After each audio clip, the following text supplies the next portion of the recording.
桂英，你别生气。你听我说，你不了解朝廷里的事儿，啊，我们杨家也是被逼无奈。挡什么面子啊？你们就光想着挡圣上的面子，我爹的面子你们想过没有？按辈分的话，我爹还长得圣上一辈呢。你们杨家人想没想过，如果我爹知道这事儿，他老人家心里会怎么想？那天波府的人，不都是朝廷命官，端皇帝的饭碗吗？那就该当孙子吗？看着吧，有朝一日，我擒住那皇帝老儿，让他到我们木刻寨去养马喂猪，看你们对他还卑躬屈膝不？咱们还是说说比武的事儿吧。你虽然赢了我，我爹和我奶奶，可是你没有跟我的姑姑交过手。杨家枪虽然都是那些套路，可是每个人的使法都不一样。我姑姑把杨家枪使得出神入化，她可是我最佩服的人。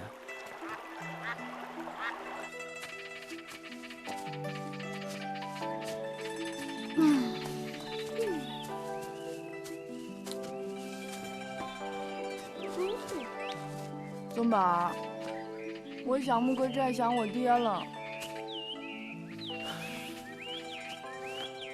等到玉辽回来，我就陪你去山寨住。真的？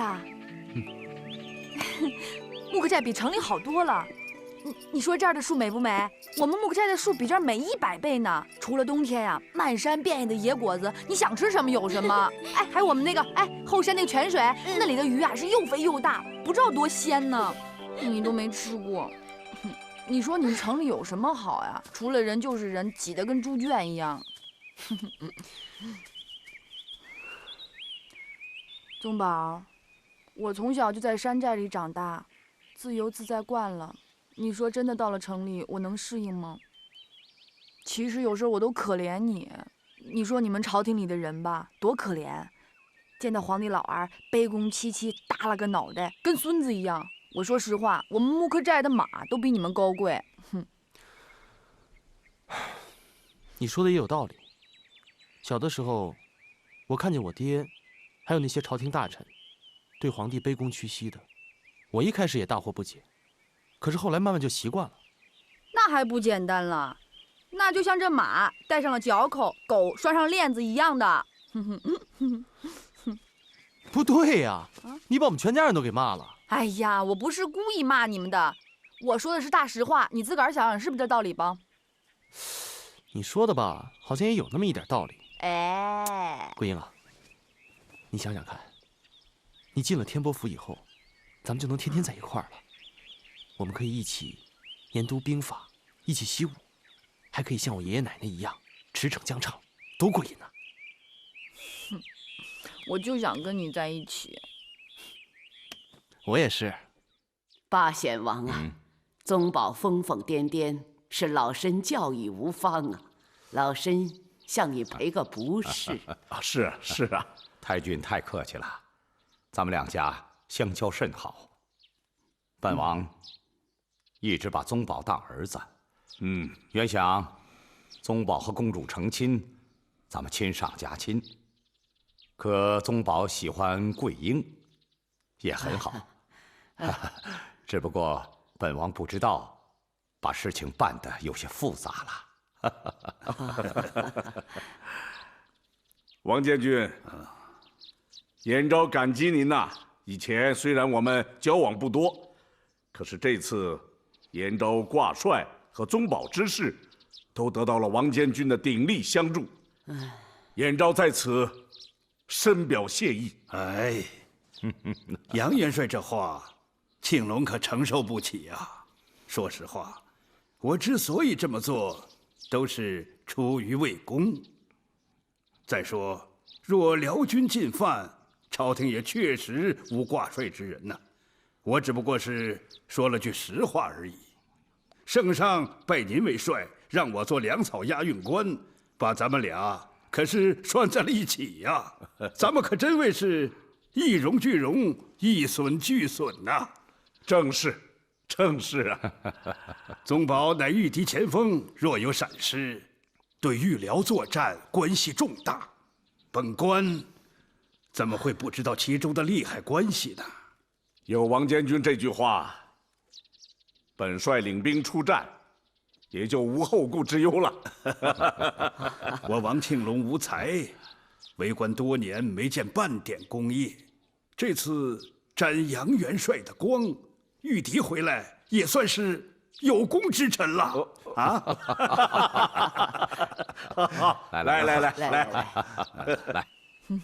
我姑姑的枪法之所以使得好，那是因为她深得了杨家枪的精髓。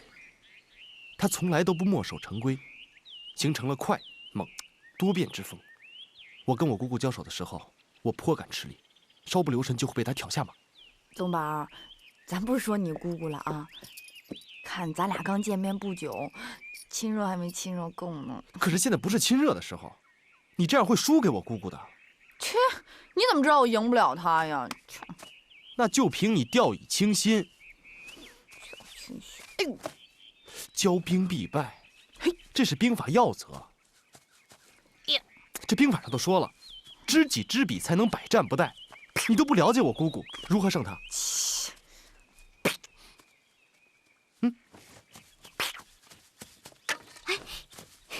干嘛呀？这主意好啊！不但维护了圣上的尊严，还能把桂英迎进门，众大臣和百姓看着也舒服。这样顺理成章，天波府又添了一员猛将。王大人，事情还不那么简单呐。桂英她能不能进天波府，现在很难讲啊。哎，为何？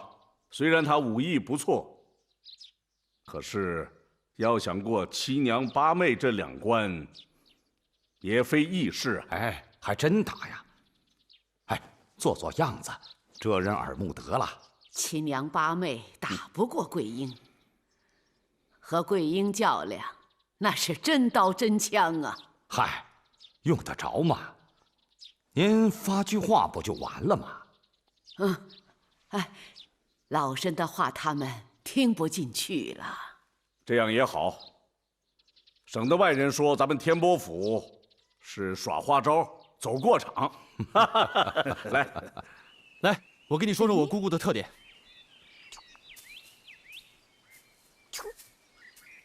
桂英，嘿，小姐，听好了，我姑姑出枪之快，你不可以用常规的格挡，要不然会被她刺中。看好了啊！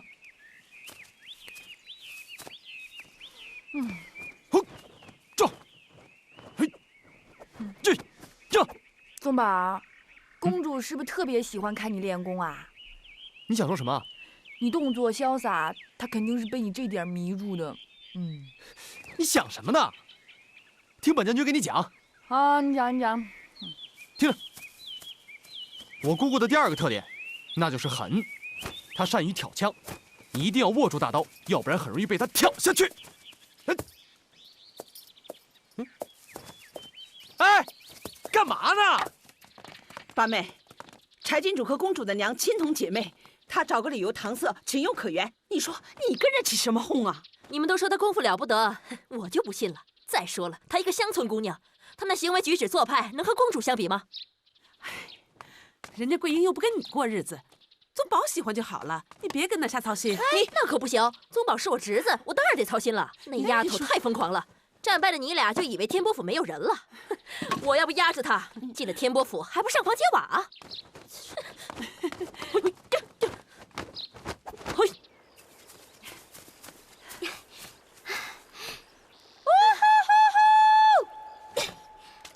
这要在木克寨，早有人应了。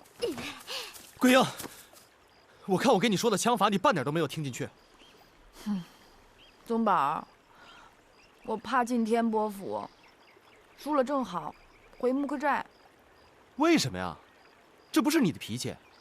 你跟我奶奶较劲的时候，挖空了心思战败了她，这才几天的时间，你就判若两人。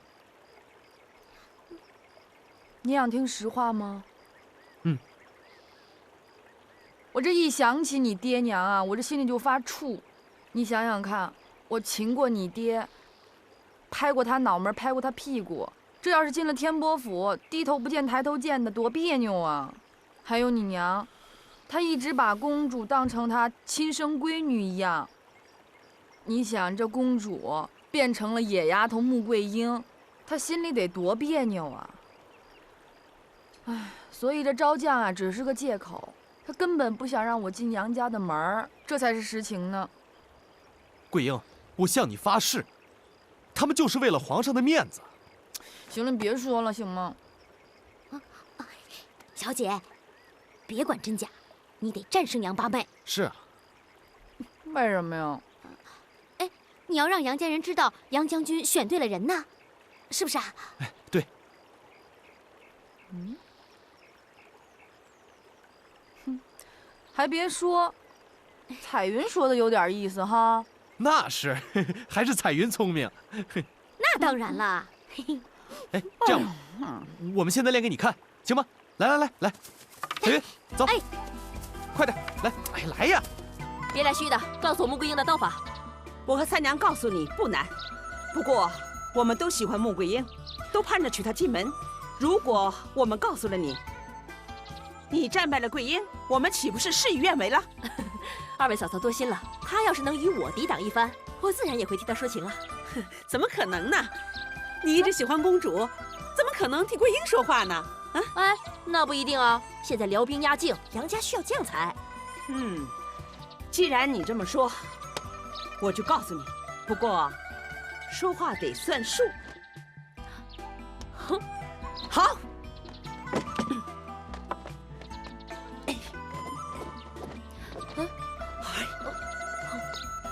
桂英，你看啊，那个我姑姑的枪法除了迅猛以外，还有一个特点就是直左打右，直上打下。哎，你看啊，来，彩云，来，这，来，这，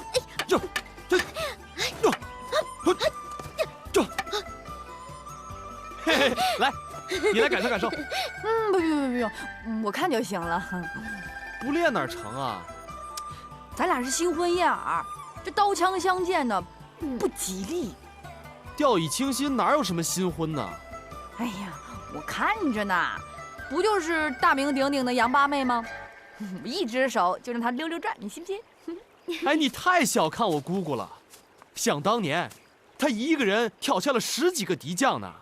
那是想当年，可是她现在老了。老？她比你就大5岁。大5岁，那就是明日黄花了。彩云走。桂英，你不能这样吧？桂英，只要穆桂英不进天波府，就有回旋的余地。郡主，你还挂念着公主啊？宗宝和桂英啊，已然结成了夫妻。这公主和宗宝，没戏。可是公主对宗宝一片痴情，只要穆桂英没有名分，公主做儿媳就有可能。得了吧，七公主是当今圣上最喜欢的女儿，圣上怎么可能让公主给我们宗宝做小呢？宗宝和穆桂英身世差距那么大，时间长了怎么可能不拌嘴？到那个时候，说不定什么事情都有可能发生。哎，六哥，不用客气，坐吧。好。我呀和七妹正在谈论穆桂英进门的事。我们说，如果不先杀杀她的傲气，到时候进了天波府，还不搅翻了天？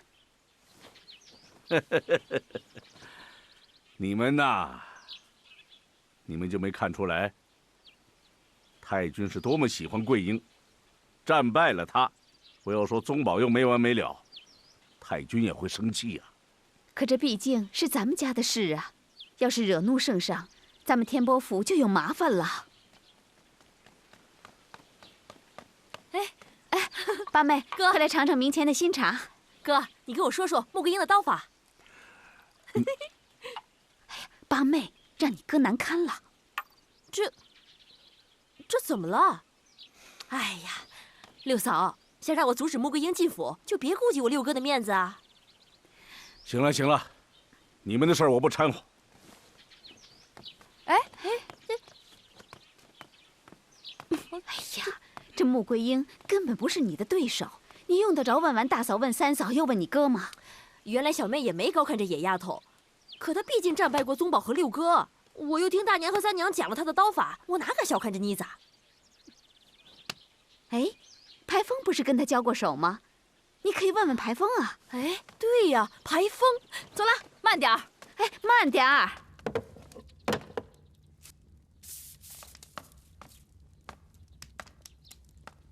嘿啊！吓我一跳！姑姑，你干嘛呀？哦，对了，跟我去切磋切磋武艺啊！哎，等会儿，等一下，包子就要出笼了，等会儿收拾好了，排风跟你一起去啊。哎，我这也是正事儿啊！走，现在就跟我去。哎，走了走了。哎，你干嘛拖我呀？包子马上就要熟了。哎呀，你和穆桂英交过手，你跟我说说她的刀法特点啊。哎呦，哎，这事儿啊，这个呀，您该问老太君去，他讲的肯定比排风详细。你傻呀？你就没看出来，老太君现在对桂英就像亲孙女一样？我去问，她能告诉我吗？你去告诉我吧啊！啊，不说。哎呀，真不说？就不说。好样的啊！好。哎，说不说？说不说？服了！小姑奶奶，服了你还不行吗？哎，看着，啊，嘿，哈，嘿，哈，嘿，哟，嘿呀，嘿，哟，嘿，哈，看明白了吗？那个，我跟你说啊，穆桂英啊，第一的杀手锏就是格挡。上次啊，我用枪刺他，他双手合力便把我的枪打掉了。他真用的是杨家枪格挡？这该死的宗保！哎，不过啊，他的格挡比杨家枪有所不同，动作小，看似轻轻一碰，其实力有千钧。哦，呀，这什么味儿啊？这是？啊！哎呀，我的包子呀！哎呀！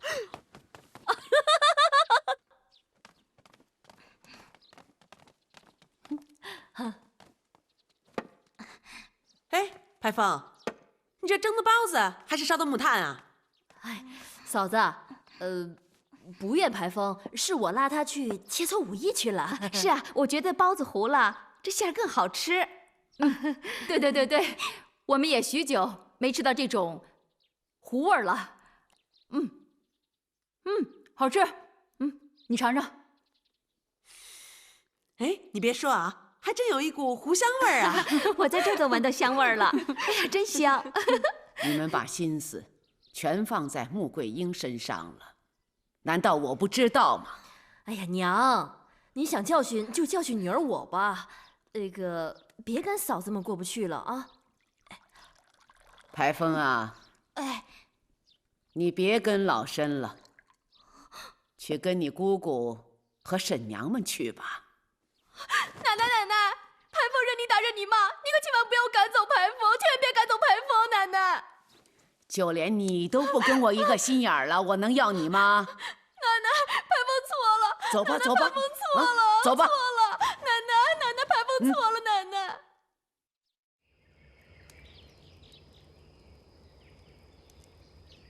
八王爷，诸位，本元帅奉圣上之命，率兵抵御辽军，麾下正缺良将。穆桂英身手不凡，武艺高强，本帅意欲招他为将。可是毕竟山外有山，强中更有强中手啊，故而本帅今日特设比武。穆桂英最终能否随本帅出征，就看他今天能否过这一关了。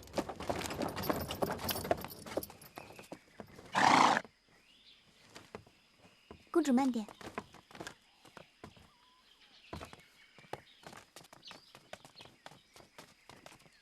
跟他比武的是杨八妹。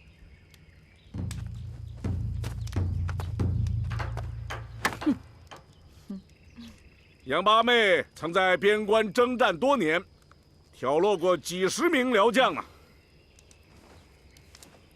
比武开始。承让了。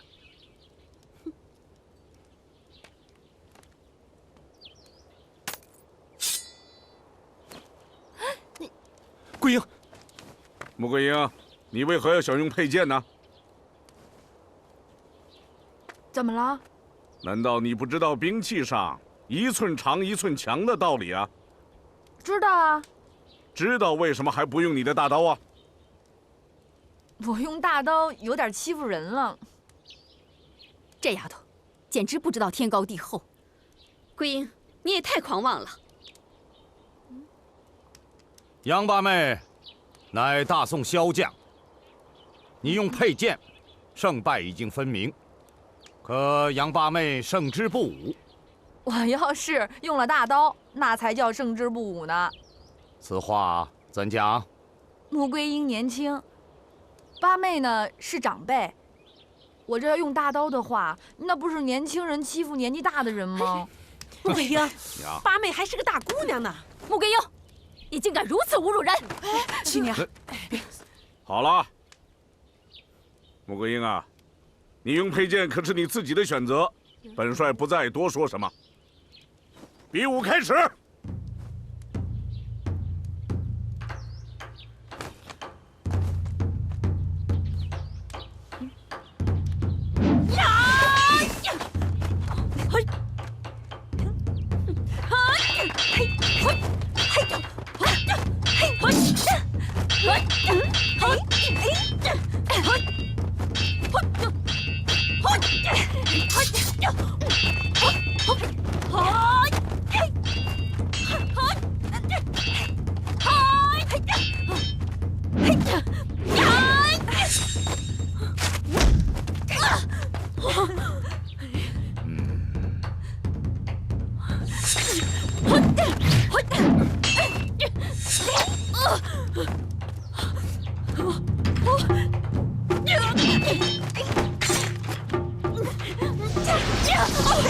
好，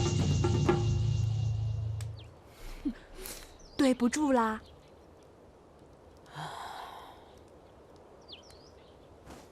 好。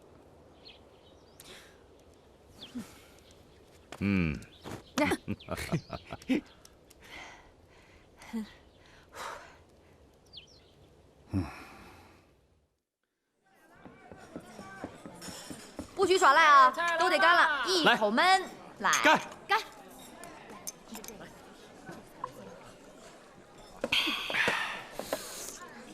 哎呀，大丈夫还真是要服老婆呀！你说你一只手玩他，我还认为你是狂妄至极，没想到你心中早就有数啊！你把你姑姑的枪法说的那么邪乎，我一想啊，我干脆给他来个一短克长，一寸短一寸显。哎，你呀，心眼真多，你可别把我给卖了。我告诉你啊，你可对我好点啊！要是哪天把我惹不高兴了，我真把你给卖了呢。哟哟，你也买不上钱。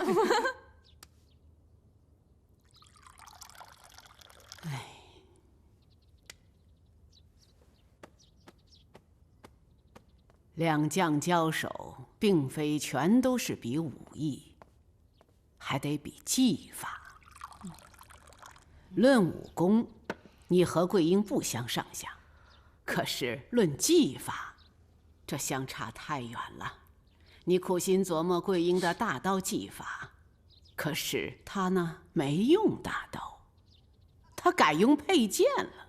你琢磨了半天，对她的剑法全然不知啊。可她对你的枪法却了如指掌。看似佩剑不如大刀，其实呢，她已经胜你3分了。哎，她说你年纪大了，你火冒三丈，心就乱了方寸。她挑断你的腰带，你心火更盛了。不战，已胜负分明了。沉不住气。哎呀，哎，老身期待你们智勇双全呐，可是你们就是不理解老身的苦心，啊，只重勇而看轻智。可两将或两军对阵，智要比勇更重要。娘，您的话儿媳记住了，明天和桂英比剑，定当注意。八妹，明天我给你报仇。哎，你看，哎呀，你这是没听懂啊啊！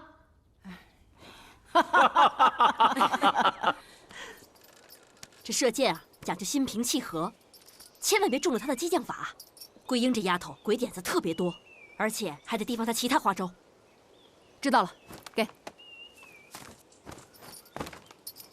给。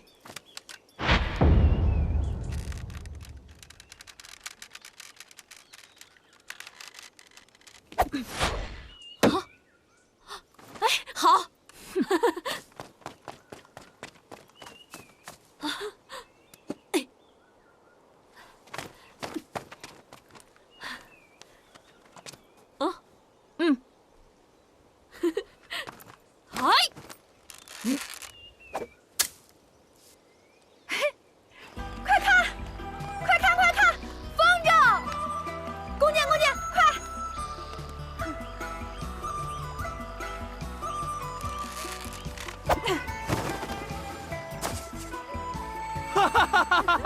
没想到你的剑法还这么厉害。那当然了，不过跟你说，我跟你七娘比的时候，我不用弓箭，我用弹弓。为何？你七娘呢？这还得预疗呢。那箭呀，拔出箭头照样伤人，弹弓则无妨啊。想得真周到啊！那是，我打他哪儿我都想好了。我这个神弹手呢，一般是打哪儿指哪儿。对，打哪儿指哪儿。哎，不对呀，是指哪儿打哪儿。哎，桂英，桂英，桂英，桂英，等等我！哎，穆桂英确实厉害，杨延昭已经将他收在了麾下，萧元帅又多了一个劲敌，所以必须阻止穆桂英随杨延昭出征。监军，可是一时找不到比他武艺更高超的人了。别说一时，多少年也很难找到啊！监军，你说这有能耐的人，他怎么就都奔了杨家了？看来潘将军有意长杨家的志气呀。我潘冲不是灭自己的威风，可是我苦于找不到威风之士啊。本监军手下倒有一武艺高强的力士，可帮萧元帅除掉穆桂英。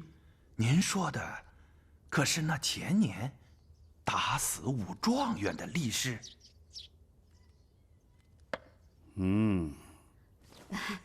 娘，您找我。郡主啊，桂英她能文能武，不是老身妄言吧？对，是。老身叫你来是想跟你说，你和七娘八妹不一样啊。他们看不上桂英，这不要紧。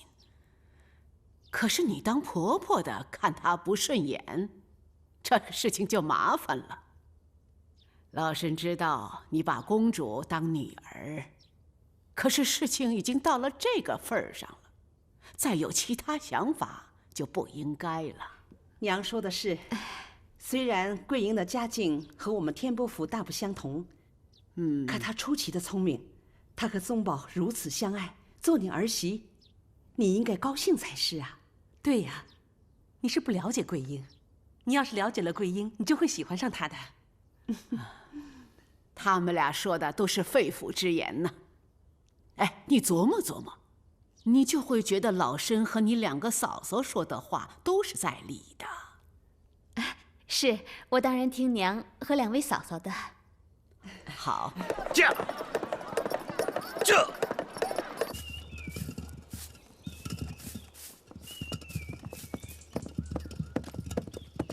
这。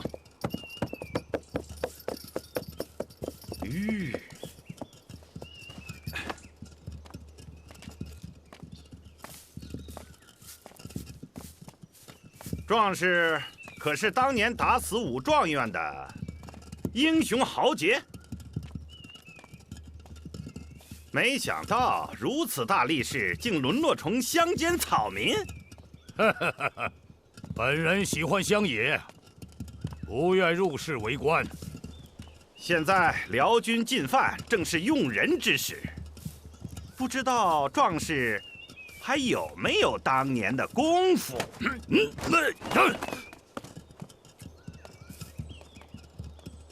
哦，壮士果真是铁身板啊！你知道啊，就不用再试了吧。就是。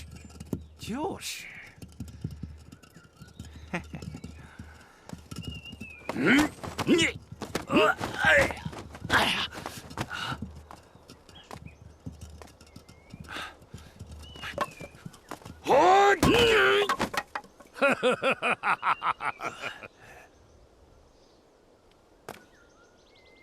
哼，还想试试吗？果然是铁身板。八妹，尽管来。嗯。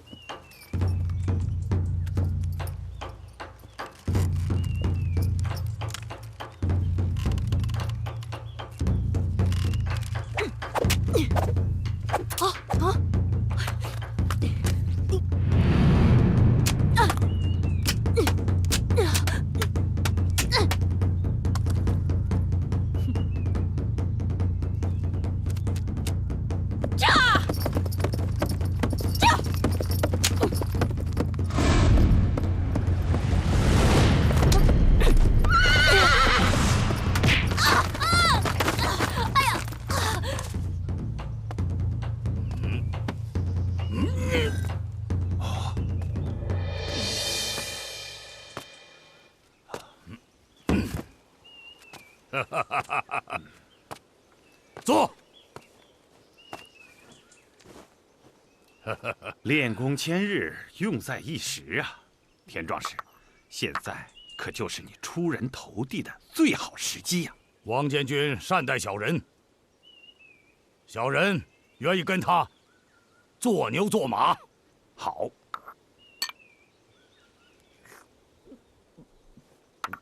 只要杀了穆桂英，萧元帅就会少一个障碍。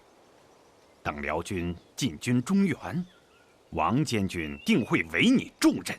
请将军回去禀报王监军，小人绝对不会辜负他的重望。好。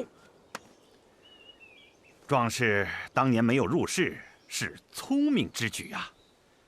朝中无人，升迁无望。只要跟了王监军，飞黄腾达，那是指日可待呀！干！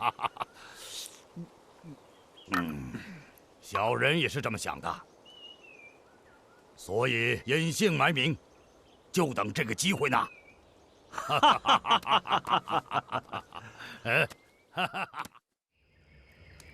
穆桂英，昨日以佩剑胜了杨八妹，今日与杨七娘比剑较量，若能再胜，本帅就招穆桂英为将。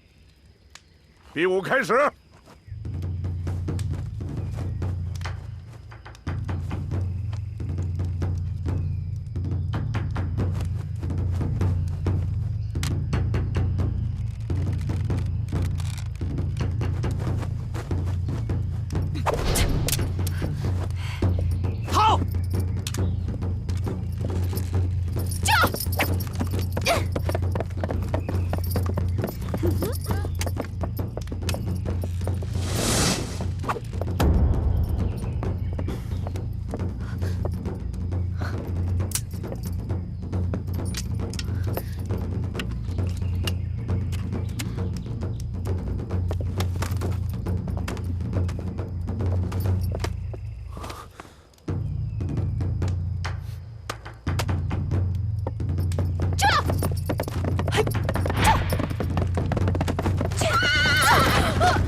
没事吧？站起来。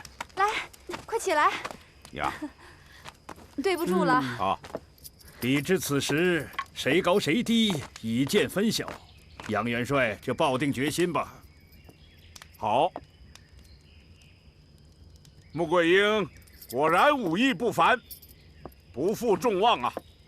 本帅宣布，即刻起，她已是我麾下的女将。穆桂英和他们比武，不过是遮人耳目。何方莽汉，竟敢搅扰我们御辽选将，大胆！哼，本人是前年打死武状元的田壮士，行不更名，坐不改姓。如果穆桂英真有本事，那就跟我比比怎么样？我跟你打！哎，宗保，哼，我不跟你比，跟穆桂英比。行，你下来，我跟你玩玩。停！停！这位壮士，穆桂英已连战2日，今日你若一定要与他比武，这有失公允。我看不如改在明日。好，明日可以，不过必须在天波府门口摆下擂台，让全城的人过来观看我和穆桂英比武，以免无人评判。好，大家听着，本帅明日在天波府门口摆下擂台，届时请各位到场观看。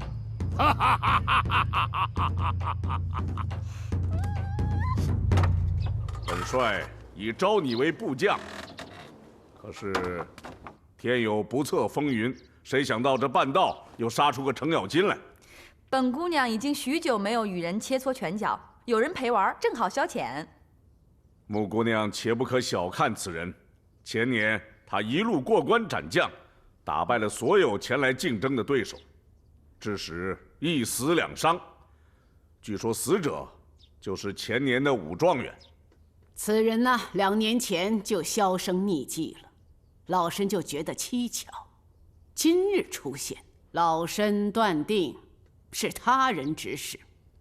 习武之人，一种是为了修身养性，再者是想落个一官半职，要不就是为了光宗耀祖。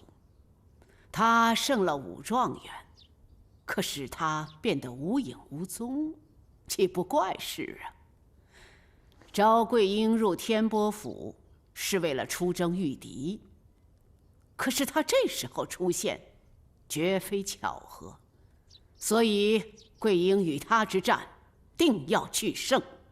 如果失守，则为出征蒙下阴影。好，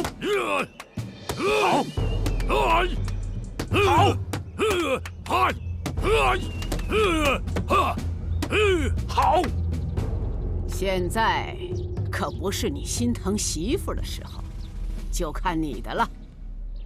就要和田壮士比武了，可实话告诉你，老身非常担心。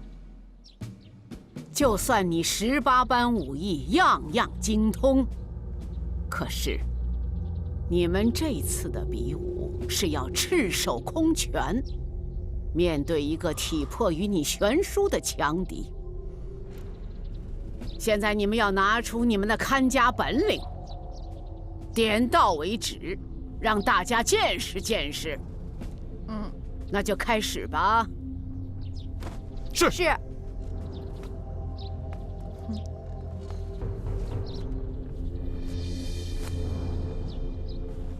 承让了。壮士，你虽然拳脚功夫过人，但是你不能小看了穆桂英。多少人和他交手，无一不败在他的手下。那是玩兵器，有回旋的余地。如果拳脚相向，拼的还是实力。不，实力还包括谋略、战术，并非全是力气呀。监军为了你能取胜，正在天波府观察穆桂英的拳法，给你提供一些更有用的东西呀。哈哈哈！监军过于担心了。哈哈哈哈！知己知彼，方能百战百胜。